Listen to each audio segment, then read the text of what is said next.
everyone, Michelle Fix-It here, and Charlie Fix-It. So this is a random update on the CSF leak venture that I'm on. I just got done with the bath, and so because I'm so bad about making these leak videos, which I feel like are going to be helpful for people. I'm trying to make a trend. I'm trying to make a trend of when I'm just doing basic maintenance stuff, maybe I'll give you guys videos. So it is absolutely not recommended, but because I have things that I have to go do and then brush from the bath, I'm going to be straightening my hair without blow drying it because I'm not that kind of a girl that does all these different little fanciful things. Oh, I have another one in here. Yeah, Charlie called me. Oh, Charlie called you. So now we have an Izzy Fix-It too. Izzy, can you work on getting dressed and out of pajamas so that we can get ready to go? I haven't even had time to get my schoolwork done. Okay, well, do your schoolwork, but then you have to get dressed and stuff because remember we have a surprise today. Life is a busy Fix-It, Michelle Fix-It mom. You have one baby trying to knock stuff over and get situated with the hair straightener, and the other baby is trying to attack you guys. No, Charlie! No. Okay. Alright. Don't pull your brother down. That's not nice. Okay, we will be getting back to the CSF leak journey. Yeah, I'm saving your cup. Adventure in just a second. Saving something. Okay. Alright, that's showing him laying something. Ow! On my back butts. Okay. Alright. I'm gonna get out of here because I am too big. Yes, medium-sized cat out. Thank you. How about you get your brother so I can straighten my hair, please? Okay,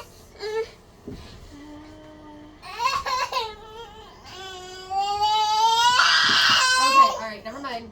Thank you. Okay, Charlie, if you're going to be in here, you need to sit over there.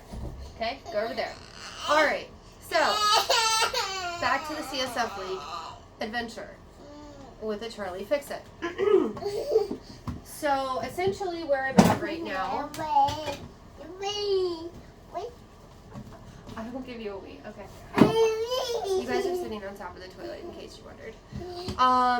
So I did have my CT myelogram done, and I did do a video on that because I came out with a fairly substantial leak that left me flat for 5 days before I was able to get a blood patch. It was a targeted blood patch. It was CT guided for those of you that know a little bit. For those of you that don't know as much, when you get a blood patch, you want it to be CT guided. And you just have better results that way. So, immediately after getting the patch, I felt so much better. And so then, because I knew that I was supposed to, even though it wasn't their protocol, which was kind of bothersome, I did do the flat time and everything like that until I felt, I think I did it for 48 hours. I did encounter the dreaded rebound intracranial hypertension that I had read so much about that I wasn't sure if I went through or not. Okay, buddy. And so I did find ways to mitigate that. There is a video for it. I'm trying to label all of my CSF videos, my CSF leak videos, accordingly. If you're on my channel for something else in this video, you just found this video, or you just found me, you're probably like, why do you have so many random things? Well, I have a bunch of random things because my life is very random, and I do a lot of different stuff, take a bath and then do a CSF leak video, because I have upright time and then I have downtime, and so it's just how I have to live my life. So right now, I have to use some of my upright time to do basic maintenance for myself. I also have 2 children I have to caretake. So, with that being said, nobody. Okay, thank you, buddy. With that being said, I have to choose accordingly with my time what I can do with it because I don't know how much time I have.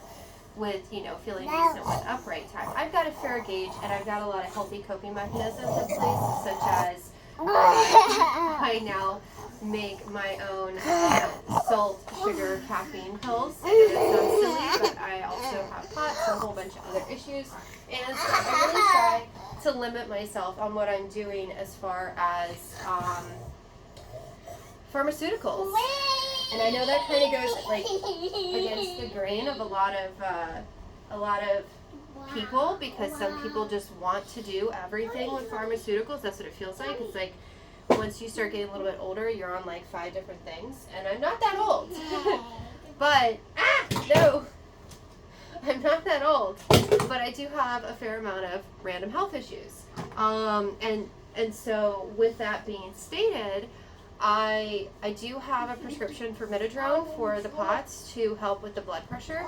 And I just really don't want to end up being dependent upon multiple pharmaceuticals. So I take that sparingly, and I do have a super low dose for that. So that's where I'm at. So I'm going to pause you guys for a second and see if I can get him out of here so I can get to the whole straightening of my hair thing. Even though my hair looks kind of cool, but not at the same time with it being wet. We're going to see if we can get Baby Hulk out of here so we can get to basic maintenance and better communication. Okay, so I bribed Baby Hulk with these. Not a sponsored video. Everybody's doing sponsored videos now. It's like you're watching content you enjoy, and it's like, and now we're going to talk about this. Which, I mean, I don't know. You do you. But anyways, I know in the hair people are like, what is she doing to her hair? I really don't care. Hair is such a low impact thing for me. But, yeah, so I have a fair amount of coping strategies that I'm working with, laying down salt stuff for pot stuff, caffeine, because I require a fair amount of caffeine. Caffeine stimulates the colloidal nexus. If I'm saying that wrong, correct me. Sure, I don't care. If you don't like how I treat my hair, apologies. Sugar, because I am hypoglycemic.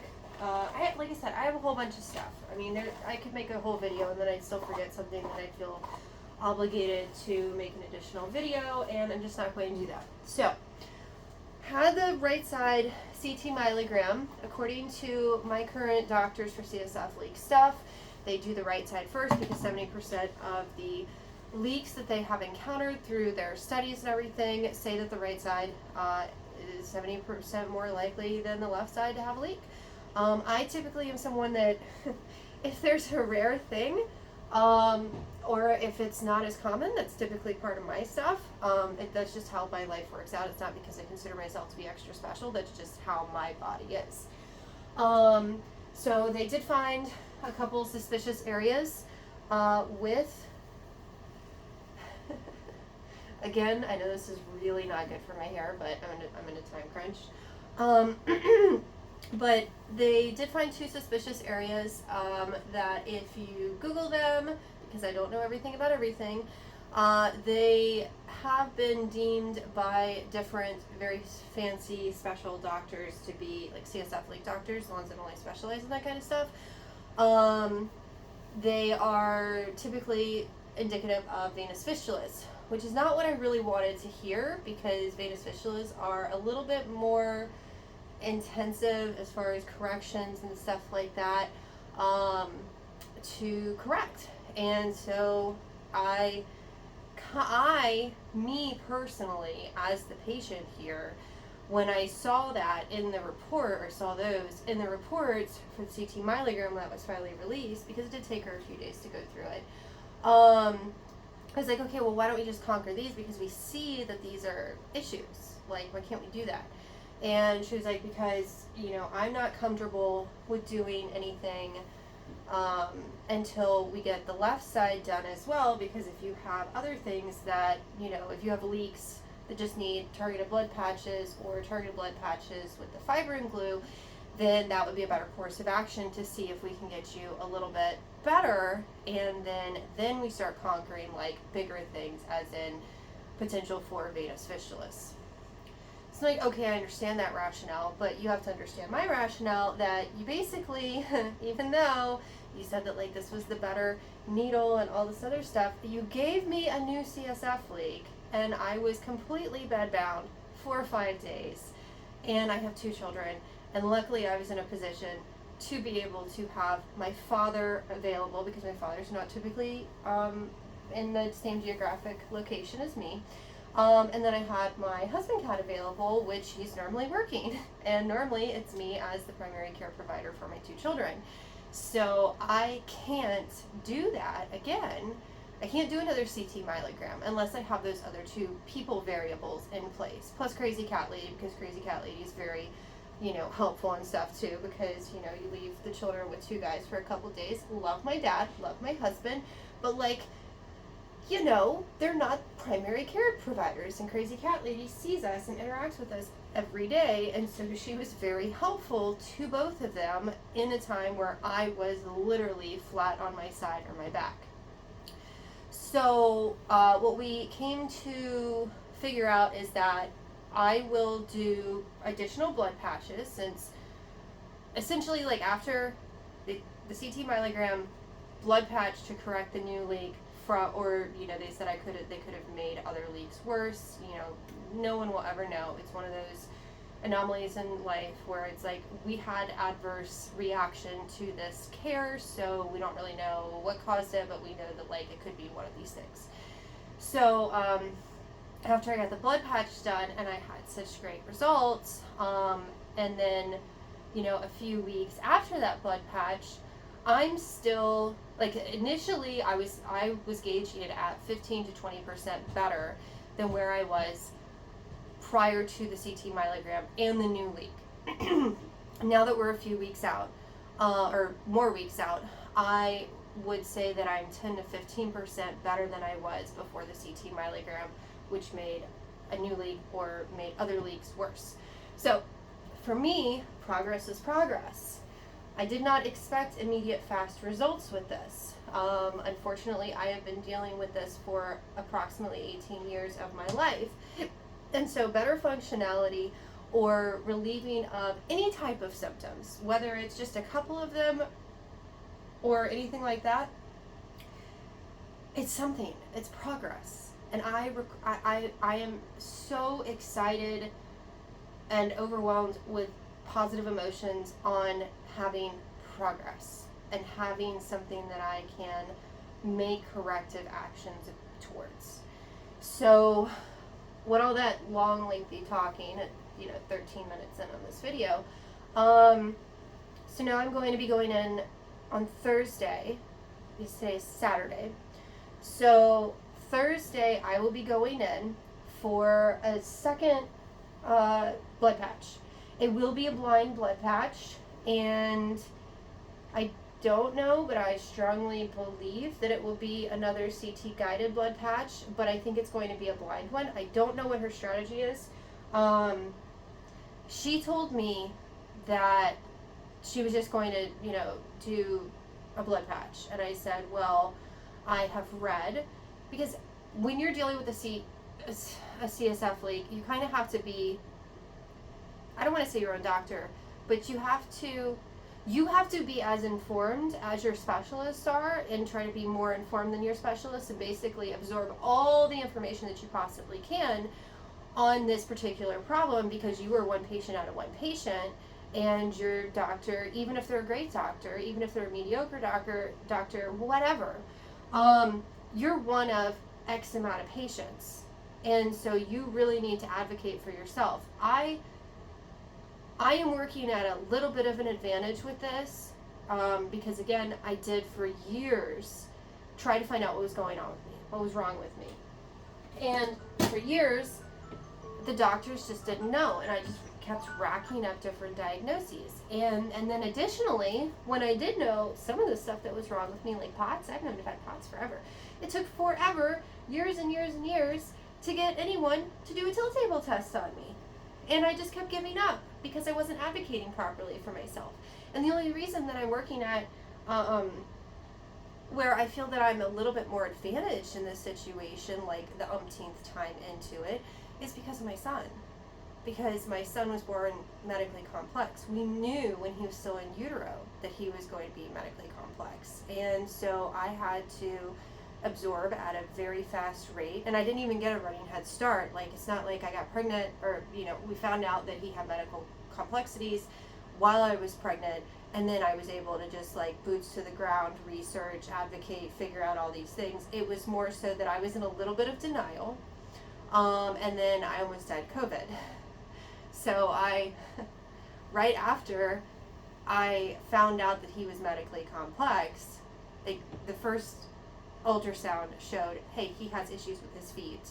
And so further investigation, we want to do an amniocentesis, all this other stuff, which I did not elect to do because I was already like, no, I don't want to do anything to jeopardize this pregnancy because it's already been really hard because I had a bunch of medical issues going on while I was pregnant with him.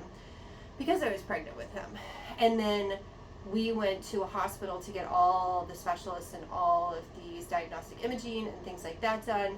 And then a couple days later, I tested positive for COVID, even though I had done everything that I was supposed to do with, mask, hand washing, everything else. We still got some type of exposure from that hospital. No one will ever be able to convince me otherwise.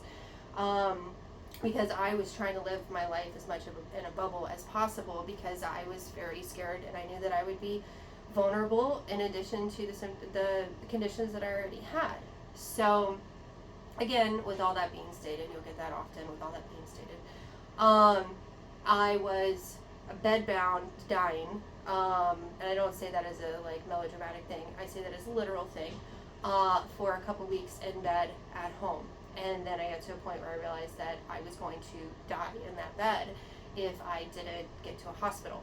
So then I was hospitalized for a couple of weeks, and then I got to a point where I realized that if I stayed in that bed, because no one was ambulating me, and I was getting a little bit better from COVID, but I could tell that my body was getting weaker and weaker because they had me bedbound, even though I wanted to ambulate, and it was just a really hard time for me. So then I almost did an AMA to get out of the hospital because I was convinced that if I stayed in the hospital that I was going to get so weak that I wasn't going to be able to function. Had a lot of issues going on in there while they were keeping me alive. And then went home with oxygen and everything else, and then gradually had to try to relearn how to take more than a couple steps, walk, all these good things. So I was focusing on that, all of those issues, rather than having any time or attention to dedicate to his particular medical complexities.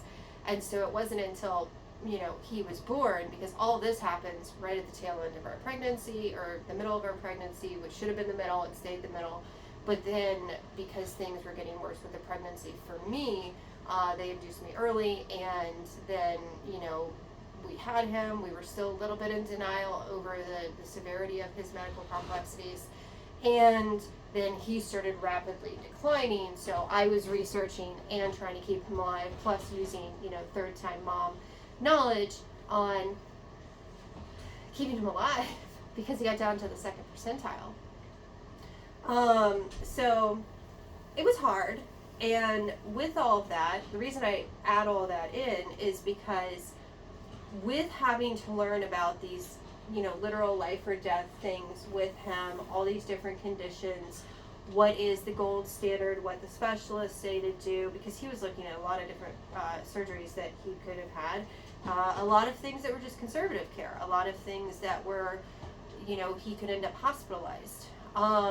And so I had to really work on finding him the best doctors, and the best level of care. And then when I didn't have geographic access to the best doctors, because we were going to so many different doctors, I had to hyper advocate for him with whatever, no offense to the doctors, it's just some of them weren't the best doctors, only focusing on this particular medical issue. And so that's where I kind of started to learn how to do this. I never thought I'd have to flip it, or I would flip it back on myself, because I thought that it was just going to be, POTS and you can't really do anything about it. Pausing for a moment. So I did learn how to advocate for my son, and then I flipped that, or started to flip that once I found out about the CSF leak stuff, to flipping it to being an advocate for me. Because it went from having medical conditions that were already diagnosed, and then knowing about other medical conditions, to that only had, we can't cure this, we can't get rid of this, is cure, treat. We're basically going to try to make you have a little bit better of a life, but this is something you're just going to have to deal with, as in chronic illness. And then I find out about the CSF leak stuff, which ironically in some of the groups they're just like, oh, we're just always going to be chronically ill. But then there are people that have done blood patches, had venous fistulas corrected, had surgical interventions, and like they're like, hey, peace out, like I'm good now. I'm sorry that you guys still have this going on. So when you're in like Facebook groups, unless like you start looking and scoping out for like, hey, I've been resolved, I'm great, sorry, I'm not interacting anymore. You're just like, all you see is complaints of chronic illness, and like this is just what we have to deal with. And I have mixed emotions on that, because I won't give up. I don't know. I guess it's because I had 18 years of dealing with this, probably more, if we're being like super honest. And I just try to have hope. And I'm a fixer. I named myself Michelle Fix It on YouTube because I like to fix things. So if there is something that is fixable, I'm going to continue to try to work on fixing it, because while they're unicorns, medically speaking, and zebras and everything else, there are some patients that do get to that end result of being fixed, and they'll be great for a few years, and they might spring a new leak because we're just predisposed to do that, and then they go back to their doctor that helped them the last time, and then they go through the emotions again, and then they're fixed again for a little while until the next one pops up. I would much rather have that, because for me that's like equating when, again, car person, my Trailblazer, the headlights would just randomly go out on me while I was driving. And at first I thought I was just a cuckoo bird. I'm like, I think my headlights are going out. And then like every time I pull over to try to check it, like they were back on again. Like it was just this random phenomenon going on. I'm like, okay, I'm not imagining this. My headlights are really going out. Something's up here. And then for some reason they come back on again. And then it wasn't until that one time that I'm like, I think my headlights went out. And I pull over and I get out of my truck and they're still off. And I'm like, yes, proof. Because when you're driving, you can assume because of the change and stuff, but then it could have been that like you were more accustomed to lights kind of going on the other side. There's a whole bunch of stuff. So then you start like, you're not trusting your instincts anymore of like visual acuteness. You're just like, maybe this is all in my head. You start really second guessing yourself. But then when you get that validation, or even better, if you had somebody else there to witness the fact that the headlights are out, you're just like, I knew it. And then you have to research and find why the headlights are going out. And then you get to a point where you're like, I am not going to find out why my headlights are randomly going out. But then you keep researching because you're like, somebody else has had to have this issue. There's somebody out there and they had to have documented it. Well, then you find out that it's a very particular relay from all that research, and then you go to AutoZone, and then they're like, oh, we don't have this one, we're going to give you this one, and then you pop it in there. But because you're a little nervous, it's like you're not 100% on this, you keep the original relay. Turns out AutoZone gave you the wrong relay. And then your headlights just go out a lot more often. You're like, okay, this was supposed to be the fix, and now it's not working. So let's go back to the main thing. But because we kept that part, we're taking that part to a different AutoZone, and we find out that like that other part, it didn't work. And so we get the right relay, and then we pop the right relay in there, and guess what? Now you're going to have headlights that work all the time until every now and then they, like, after a substantial amount of time, your headlights are just going to randomly go out again. But you know what? That first time that your headlights just randomly go out on you while you're driving, because you've experienced the problem, you know the solution, and you know that you have to go to this particular place and get this particular thing done, and don't take the advice of the other guy that says that this part is going to work, even though they look very similar, they're not the same. And you get your new relay, and you pop that one in, and you always keep that original relay, so that way, you know, you've got it, and you can always say, yeah, it does exist. This was the second one. Now we're working on the third. And that's how I'm viewing. Hopefully that analogy makes sense. But that's how I'm viewing the CSF League venture, where it's like, I know the problem now. It took me a long time to get here. So we know the problem. Let's come up with the solutions. And if I can get to a point of being 60% better, 70% better, 100% better, I don't even think or care if I get 100% better at this point. I'm going to keep working to getting there. And then if I can get there, because again, a good philosophy to have in life is to always under-promise and over-deliver, and that way you have healthy expectations. Because if you were going through this adventure with the expectation of complete cure and resolvement of all of your, you know, normal lives or whatever your baseline was before this interrupted your life, you were setting yourself up for perpetual failure. Because what is the best thing to do is to say, you know what, my goal is to get 40% better. And that way, when you get 20% better, you're halfway there. When you get 30% better, you're almost there. When you get 40% better, then you're like, I made it to my goal. And then you can make the decision once you've achieved that goal to try to go up a little bit more or be fine where you are. Depends on where your expectations are. But if you go in, well, also if you continue and then you get 50% better, same thing, you know, and then you're like, wow, I've surpassed my goal, and you can cheer yourself on.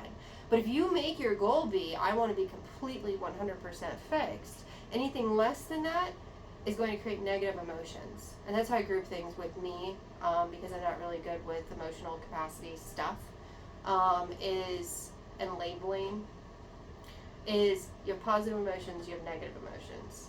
And so it's like, you are going to set yourself up for negative emotions if your expectation is 100% corrected. You are going to set yourself up for negative emotions if you say, I'm always going to be chronically ill. I know that there's like an acceptance with that, and for some conditions, 100% understand it. If you find out that you have terminal cancer, you know, you're going to go through your stages of grief, and you're going to get to a point where you have an acceptance of it, because there literally isn't anything else you can do. Whereas for me, if my children were still young and I had that diagnosis, guess what?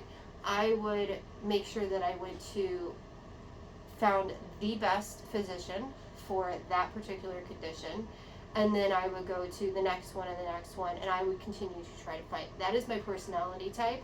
I am a fighter. I'm a fighter and I'm a fixer. And it's not until I have exhausted all of the different physicians that only deal with that specific condition would I finally say, you know what, I guess, you know, this is it. And there's no wasting of time there, because it's trying, and we have to try in life. That's just it. I mean, the other thing too that I do, where I'm just not like this ridiculously hopeful person continuously, is I do have like best case, worst case scenario. So everything with the logic and the mindset that I have, like if I found out I had terminal cancer, would be best case, I gain more time, or I know that I've exhausted any of the things that I could have done with this particular issue.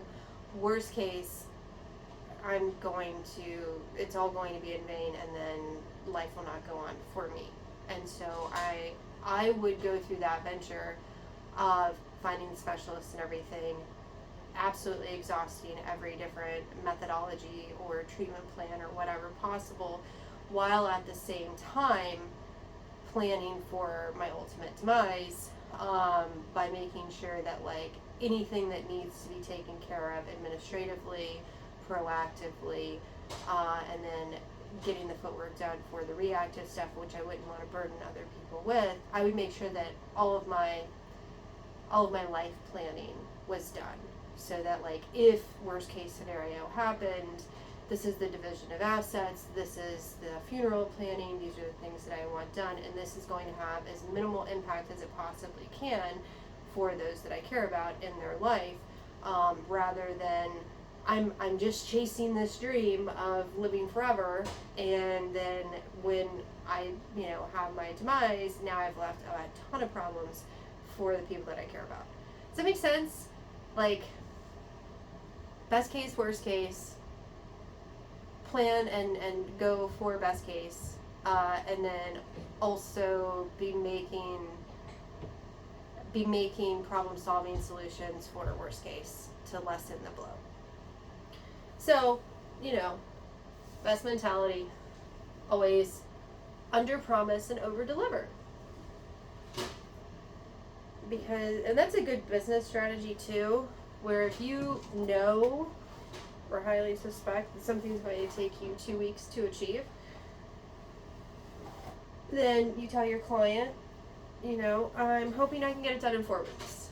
And that way you've given yourself an extra double the time. Your client is not expecting completion until, way after you should have had time to get it done, because life happens, things happen, business happens. And then if you have all of your ducks in a row and somehow you're able to get it done in a week, then they're going to be like, wow, I'm so impressed. You got it done 3 weeks before you said that you wouldn't get it done. And then you've really, because you've set that expectation so far in advance, your client is going to think that you were just a rock star. And they're going to be very satisfied with everything that happened. Or they're going to think you rushed through it, so like if you get it done in a week, maybe you wait like another week and then you do it. So that way like they don't think you just like threw something together. But then we flip that where it's like you think it's going to take 2 weeks, you say, oh, I'll have it done in 2 weeks. Or you look at your schedule and you're like, I can get that done in a week. But then it takes you 2-3 weeks to get it done, and then your client thinks that you don't care, because you've set that expectation as a realistic expectation, not expecting to have life be like, no, excuse me, this is wrong. So I don't know, kind of all over the place with the stuff, but you guys have had 32 minutes of my time. Sometimes my hair just looks like super red. I haven't even like recently dyed it or anything. I don't know. Other times it looks more dark brown. Right now it's got very red huey. But yeah, that's where I'm at with the CSF leak venture. Thursday going for another blood patch. I'm nervous, but I'm also excited. And I've planned it out where husband cat will take me there, and then I will lay down for a couple days. Crazy cat lady will help with children and stuff, and then husband cat, when he is done with work, he will get the kittens and caretake them while mommy is flat, and then I will abstain from lifting anything over 5 pounds, the BLT thing, the bending, lifting, twisting, all of that good stuff, and then gradually start doing stuff. It is recommended to wait 6 to 8 weeks to do any of that stuff, but because, I mean, you guys see what I do. Like, I work on cars and houses, and I have children, and like I have a lot of stuff I have to do. So I'm probably not giving myself the best strategy, but I just can't completely abstain from those things for 6 to 8 weeks. And I basically I'll wear an abdominal binder. I will be very, very, very, very careful, but unfortunately it would be like if you're a bus driver and like, you're not supposed to sit upright for a couple weeks, like for 2 months. It's like, well, that's great, but like I have to work because I have to make money.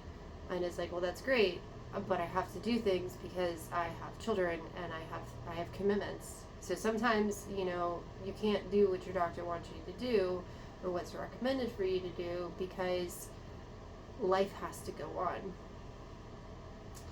So, I don't know, but wish me luck. I'm super excited. If I can go from my current like 10 to 15% better prior to CT myelogram to, you know, maybe like 20 to 30, then we'll just keep slowly revving it up. Let's crank up some options. It's funny. Crank out some options. But yeah, you guys like and subscribe if you're on your CSF League adventure. Good luck to you. And if you have any questions, comments, or concerns, reach out to me. And I know that videos kind of live forever. So if any of my stuff is wrong based off of current medical advice, I did the best with what I had available to me. And if this video is a couple years old and you're new in on this venture, feel free to reach out. Because as of current time, I am committing myself to, even when like if I have too much stuff going on because I have such a wide range of topics and everything with the channel, I will continue to check. Like currently I'm checking a couple times a day, just for moderator's sake. And then I will probably gradually get to a once per day to an every other day to maybe once every third day to once a week. So I don't believe that I would go more than a week to 2 weeks and never past a month without checking on the channel, because I have so many different subscribers and comments from different genres of things that once I see your comment, I will respond to it. As long as it's not a mean, grumpy comment. If it's a mean, grumpy comment, it's just going to go away. But yeah, like and subscribe. Have a fantastic day. Good luck to you on your medical adventure. And know that you are not alone. See you next time. Bye!